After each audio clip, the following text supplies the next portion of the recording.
জি sir. হ্যাঁ sir. Sir, আমরা তারিখটা কি ঠিকমতো লেখা শিখেছি? আমি কলেজের স্যার, আর একজন স্কুলের স্যার, আর একজন আরো বড় স্যার, আর একজন অফিসের স্যার, আমরা সবাই স্যার।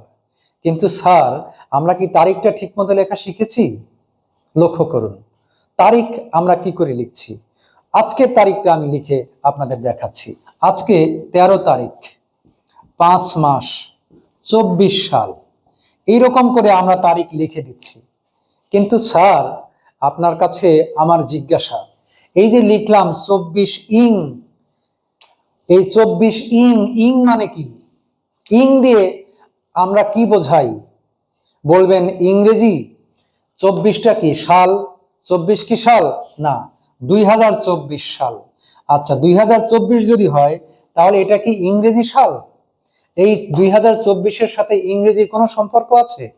2024 এটি হলো খ্রিস্টীয় বর্ষ। যীশু খ্রিস্টের সাথে এই সালের সম্পর্ক। খ্রিস্ট যোগ অব্দ, শব্দ হয়ে গেল খ্রিস্টাব্দ। তাহলে 2024 এটা হলো খ্রিস্টাব্দ।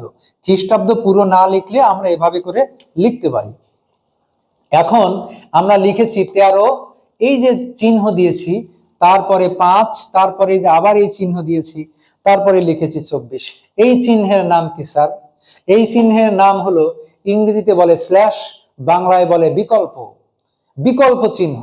তার মানে আজকে হয় 13 তারিখ, না হয় এর বিকল্পে আজকে 5 তারিখ, না হয় এর বিকল্পে আজকে 24 তারিখ। এটি হলো বিকল্প চিহ্ন। এই বিকল্প চিহ্ন দিয়ে আমরা তারিখ লিখে যাচ্ছি প্রতিনিয়ত। সুতরাং এই লেখাটা কি আমাদের উচিত হয়েছে? মোটেও না। এটি তারিখ লেখা হয়নি। এটি সম্পূর্ণ একটি ভুল পদ্ধতি, এবং এই পদ্ধতি অত্যন্ত আপত্তিকর ভুল। তাহলে তারিখ লেখার শুদ্ধ রূপ কি হবে? কি করে আমরা যথার্থভাবে শুদ্ধভাবে তারিখ লিখতে পারি? আমি লিখে দেখাবো। সহজে পেয়ে গেলে তার দাম থাকে না। অতএব আজকে এর উত্তর আপনাদের সামনে উপস্থাপিত হবে না। আপনি নিজে জানতে চেষ্টা করুন।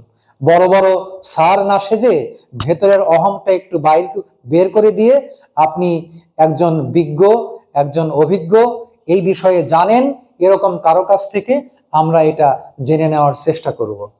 সবকিছু ফেসবুকে, ইউটিউবে সহজে পেয়ে গেলে সে বিষয়ের গুরুত্ব কমে যায়। আশা করি আপনারা আপনাদের অহংবোধটা ফেলে দিয়ে শুদ্ধ করে তারিখ লেখা শিখবেন। আমি পরবর্তী ভিডিওতে শুদ্ধ করে তারিখ লেখা আপনাদের সামনে উপস্থাপন করব। সবাই ভালো থাকবেন, সুন্দর থাকবেন, শুদ্ধ করে তারিখটা লিখবেন। সবাইকে ধন্যবাদ।